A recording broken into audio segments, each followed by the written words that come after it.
and welcome to another video with Gamers Class. Shizzy here. And guys, today I'm going to be covering the topic creep equilibrium, how important it is, how to do it, and what are the benefits of doing it and how it's going to help you grind your MMR, how it's going to help you achieve your goals in Dota. So without wasting any time, let's get right into it. If you like this kind of content, go to gamersguys.com. For just $10 a month, get your replays analyzed, watch masterclasses with pro players, join weekly coaching sessions, win prizes, and more with our Supreme Dota 2 membership. First off, I think it is really important to block creeps as a mid laner. As a safe laner and off laner, it's not as necessary, but I think as a mid laner, it is very, very important to get the best block possible, and I'm going to tell you guys exactly why. First off, you wanna press F1 while you're blocking creeps. You know, just it depends on how you want to do it. The way I do it is I just press F1 and I constantly block creeps like this. Just holding my hero and right-clicking near them. So let's say the creeps are now on my high ground, and let's say there's an enemy against us, right? Create hero, draw enemy. All right, so that's our enemy right there. He's the other mid laner. That would be in a normal pub game. So let's say I got a good block, right? And I'm standing right here and I'm farming right under my tower. So what happens here is that I have more HP on me because I'm under the tower, and I have 3 more armor as well. Okay, and now let's say that I did not get a good block. Okay, now I have 2 HP regen, 2.4, and I don't have that extra armor. So if the enemy starts harassing me, he's gonna harass me more. I'm gonna have less regen, so that means I'll be having less HP on me, and I'll constantly have to buy regen, and it's just not the best scenario as a mid laner, right? So what you want to do is you want to keep the creeps on your high ground. Every time the lane pushes, you want to block the creeps, and you want to keep them on your high ground always. And that's how you will have a better success at winning your mid lane. On top of it, when you're on the high ground, it is very hard for the enemy to actually see you from the low ground until and unless they have a ward. So if they're hitting you from the low ground, right, that means they have a ward, okay? And if they have a ward, you can easily predict where it is. All you have to do is buy 1 sentry, which now costs only 75 gold. And if you deward a ward, you will get around 120 gold. So that's like almost 50 gold benefit. And on top of it, you get some experience. And the most important part is that the enemy will not have vision over you. So if you see, I cannot see the draw here. But if I place a ward here, now I have more vision. Even if I'm standing on the low ground, I have more vision. Okay, let me bring the draw ranger closer. So now, right now, because I have this ward, and obviously the creeps are on the hill as well, I can see the draw ranger overall. But if I kill this ward, it's going to be really hard for me to see the draw ranger. Also keep in mind, if I ever try to trade with a person from low ground, I'm also going to be missing a lot of attacks. So let's say I hit once, twice. So I've hit almost 5 times and there's no misses. That's the first miss, another miss. So there's a slight chance of missing hits as well. So let's say we're both trading with each other. Eventually the draw is always going to have the benefit because I'm missing creeps, and the draw is actually getting extra armor as well from the tower, and then the draw also has more HP regen. So eventually these kind of trades are never good. Another thing I want to show you guys is if I kill this ward, I cannot see the draw anymore, and that means the draw can make any moves that the draw wants, and it's just going to make the lane harder for me. But let's say in the daytime, if I'm on my high ground, I can see what's happening in the lane, and I have that armor and regen as well. So overall, maintaining the creep equilibrium at the mid lane should be somewhere near your tower. It should be somewhere down this line right there. The creep should be somewhere here, right? You also want to keep in mind that you don't want to get the creeps under your tower. And if the creeps do get it under your tower, you need to learn how to CS under towers, so it turns out in your favor. It's not that bad to have the creeps under your tower. It's just that you miss a lot of creeps under towers, and it's not the best scenario. The best scenario is that the creep stays somewhere here, just like this, just like right now. This is how you want to keep the creeps. Another tip I want to tell you guys is every time you push the lane, you can always block the creeps like this. You've pushed the wave, you kill the wave, you have some downtime, you're not doing anything, right? You're not going to trade with the enemy. What you do is you just go back a bit and you block the creeps right here, and you keep on blocking them, and eventually you come back to your lane. So the Sentry Ward I was talking about is right now in the current patch, it is very easy, guys. It's super easy to figure out where the enemy has a ward, right? So normally people place the ward either here or here. So what you want to do is you want to have your own ward somewhere around, like maybe here, right? And when you buy a sentry, you want to place it like this.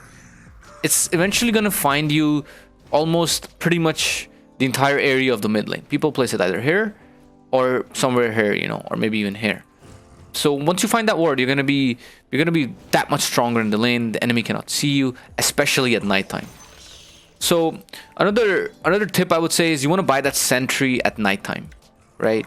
Because if the enemy does not have a ward at nighttime, it is very hard to have any vision. Let me show you the difference at nighttime without the ward, how big it is. Like right now, I'm so safe. I can see anyone coming in to like gank me. The creeps are under my tower, so it's very hard for them to gank me. If somebody comes in from here, you know, I'm always gonna stay like this. You know, if the ward is here, I'm always gonna stand close to the ward, so I don't die from here unless it's a smoke gank, right? And if it's a smoke gank, it's gonna pop and I can back off, right? If I had a ward over here, I would be like standing here. So if I get ganked here, I could just like run away into the trees like this and run to the tower, right? But since we have the ward over here, so I'm just gonna be standing like this. You have to understand where you've placed your own ward and how you want to play around it. Keeping an eye on the map is also very good if you're maintaining a good creep equilibrium. If it's under your tower, it is very hard for the enemy to gank you. So I want to show you guys how big this ward is at nighttime, and if you can somehow deward it from the enemy mid laner, how it will completely change things. Like now I cannot see anything, and I am so like, it is so easy for the enemy to gank me. I don't know where the enemy is coming from. Are they here? Are they here? I don't see any runes. You know, it's very hard. The only thing that is going good for me over here is that I have a good creep equilibrium. All right, and I'm under my tower. So let's say I get ganked, all I have to do is I have to just run back, right?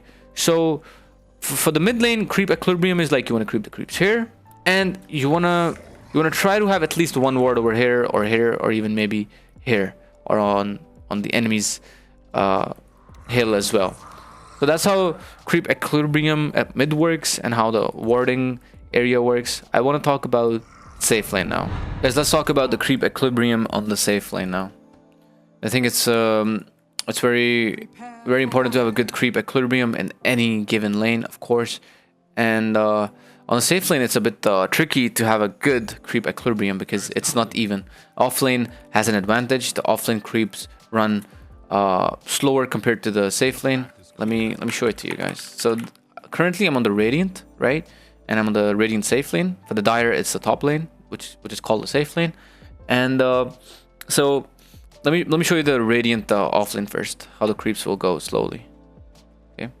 Comparatively, they're quite slow to the enemy's safe lane, right? So what you want to do is you want to block the creeps from the very beginning. As a safe laner, that's your only job. You should never ever go for the bounties, and that's how you will maintain a good creep equilibrium as a carry.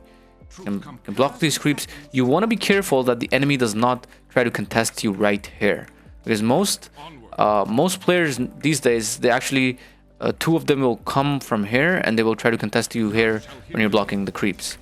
Now, since there's no enemy in this lobby, the creeps are under my tower, but obviously if they block, the creeps are going to be somewhere here. And let's say that the creeps are under your tower, it's actually pretty good. Let's say the enemy don't block creeps, okay, and you are blocking creeps and the creeps are now under your tower. What you want to do is you want to ask your support to back off entirely, right? And you want to farm those 4 creeps that I just farmed and try to get level 2 as fast as you can. If you're level 2 and the enemy heroes are level 1, that gives you an advantage, regardless of what hero you're playing. You're going to have more armor, you're going to have more HP, you're going to have more damage, more regen. Everything's just going to be better and faster if you have higher levels, right? So the way this works is that you constantly want to block creeps after you farm them. Another thing to maintain creep equilibrium is that you can ask your support to pull a camp, either this one or this one from here. This one is the best if this is stacked. Ask them to pull. If they're not doing it, do it yourself. You can easily pull at around hitting these creeps at around 52 or 53, and then bringing them all the way here, and then they're easily pulled, and then you can farm the lane. This will deny the enemy a lot of experience, and it will help you gain a lot of experience, which is going to be solo experience. So as long as the creeps are near your tower or under your tower, you are safe. It's going to be very hard for the enemy to harass you. You're going to have more armor, and you're going to have more regen, just like the mid lane. These mechanics work pretty much in the same way for the offlane as well, but the offlane has a slight advantage since the creeps are not as fast as the safe lane when they're spawning. So you can block and you can have the creeps somewhere here, and you can pressure the enemy.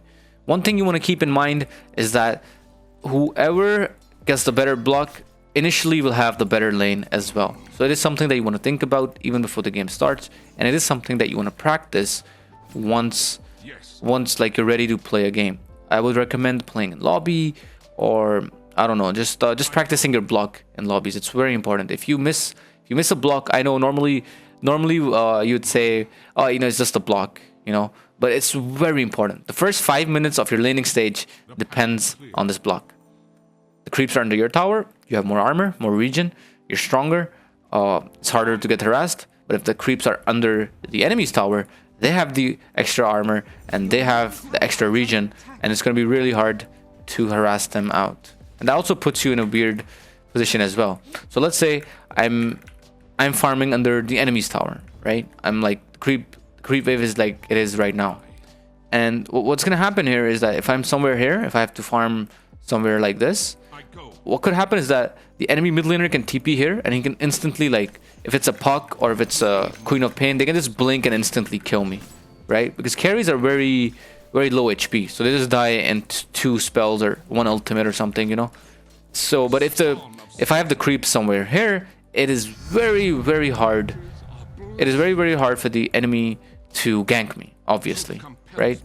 So that's why maintaining your creep equilibrium on the safe lane is equally as important. Now, guys, I want to talk about the offlane creep equilibrium, how that works, how important it is, and how you can do it and how you can maintain it. On top of it, how you can perfect it and master it, and what you will gain once you start focusing more on your creep equilibrium, how it's going to help you win more games. Just like anything, it's going to be the same. We're going to spawn creeps, then we're going to block them. I'm going to show you how things turn out to be when the creeps are under your tower compared to the enemy's tower. So on the offlane, it's a bit tricky. When you're maintaining the creeps under your tower, it's going to be slightly tricky, and I'm gonna tell you guys exactly why. I go. 30 seconds to battle. So let's say as an offlaner, you've maintained the creeps somewhere here, right? So this is really good. Yeah. So let's say the enemy has to come and farm over here, right? So he doesn't have any extra armor from his own tower. You don't have any as well. But the good thing is that the enemy can get easily pressured.